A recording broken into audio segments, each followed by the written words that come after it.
সংকট মোচন কোন পথে? পাকিস্তানে এই মুহূর্তে রাজনৈতিক স্থিতাবস্থা কাম্য। আবারও রাজনৈতিক প্রতিবাদ ও সংঘর্ষে উত্তাল ইসলামাবাদ। অর্থনৈতিক সংকট কাটিয়ে ওঠার মুখে বারবার রাজনৈতিক সংকটের মুখোমুখি হচ্ছে পাকিস্তান। সেনাবাহিনীর মদতপুষ্ট পাক সরকার ও পাকিস্তানের জেলবন্দি প্রাক্তন প্রধানমন্ত্রী ইমরান খানের দল তেহরিক-ই-ইনসাফ এর সংঘাত ক্রমেই বাড়ছে। সাম্প্রতিকতম সংঘাতটিতে দেখা গেল জেলবন্দি প্রাক্তন প্রধানমন্ত্রীর চূড়ান্ত ডাকে ও তার পার্টির অন্যান্য নেতাদের মুক্তির দাবিতে পিটিআই সমর্থকরা রাজধানীতে মিছিল করছিলেন। বর্তমানে প্রধানমন্ত্রী শাহবাজ শরীফ প্রতিরোধমূলক ব্যবস্থা নিয়ে রেখেছিলেন, ফলত গ্রেপ্তার হন হাজার হাজার পিটিআই সমর্থক। হাজার হাজার সেনা রাজধানী অবরোধ করে রেখেছিল। তারপরেও শেষ পর্যন্ত ইসলামাবাদের ডি চকে পৌঁছতে পেরেছিলেন বহু প্রতিবাদী। নিরাপত্তা বাহিনীর দমনমূলক পদক্ষেপে পিটিআই সেই মিছিল সামরিক বন্ধ করলেও পিটিআই এর আবারও একটি লং মার্চের ডাক দেওয়া শুধু সময়ের অপেক্ষা। এক বছরেরও বেশি সময় জুড়ে জেলবন্দি পাকিস্তানের প্রাক্তন প্রধানমন্ত্রী ইমরান খান একদা পাকিস্তানের গুরুত্বপূর্ণ প্রতিষ্ঠানগুলির প্রিয় পাত্র হওয়া সত্ত্বেও 2022 সালে সেনাপ্রধানদের আস্থাভাজন হতে ব্যর্থ হওয়ার পরপরই ইমরান খানকে নানাবিধ রাজনৈতিক ও আইনি সমস্যায় পড়তে হয়। তার মাথায় উপর 150টি ফৌজদারি মামলা। ফেব্রুয়ারিতে নির্বাচনের আগে পিটিআইয়ের উপরও রাজনৈতিক আঘাত আছে।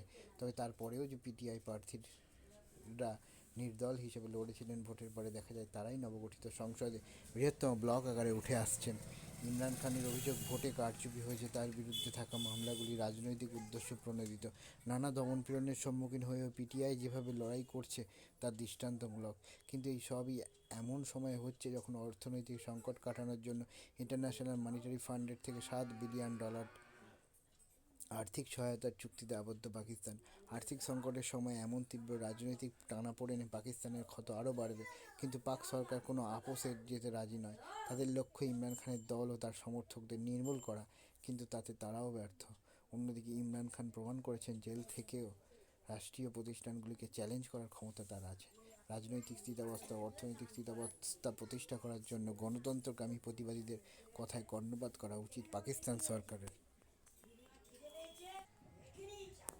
বর্জ্য আটনি ফসকাগের ও ব্যক্তিগত সম্পত্তির উদ্ভবের সময় থেকেই প্রতারণার ধারণাটিও মানব সমাজে ঢুকে গিয়েছে।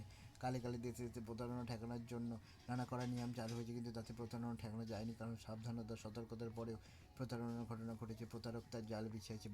প্রতারণা রুখতে জানালায় গড়াদ মাটির বদলে ইট বা পাথরের তৈরি মজবুত দেয়াল, তালাচাবির ব্যবহারের পাশাপাশি ওইসব সাবধানতার কাঠামোকে ফুৎকারে উড়িয়ে ঘুমন্ত গৃহস্থদের সর্বশান্ত করে যাওয়ার নানা কাহিনী ও রোমহর্ষক লোকগাথায় পরিণত হয়েছে চোরাই পথের নগর প্রাকার এবং রক্ষীদের ভিত করার আখ্যান মহাকাব্যের অংশ। অর্থাৎ প্রতারণা একটানা চলেছে। ফলে আধুনিক সাইবার যুগেও যে কোনো উপায়ে নিরাপত্তার ফাঁক আবিষ্কার করে ব্যাংকে রক্ষিত টাকা হাতিয়ে নেওয়ার গল্পটি যে নেটিজেনদের অভিজ্ঞতার অংশ হয়ে উঠবে সেটি হয়তো স্বাভাবিক। ও সম্প্রতি আনন্দপুরে সাইবার অ্যারেস্টের নামে এক পৌরার বহু লক্ষ টাকা ঠকিয়ে নিল প্রতারকরা।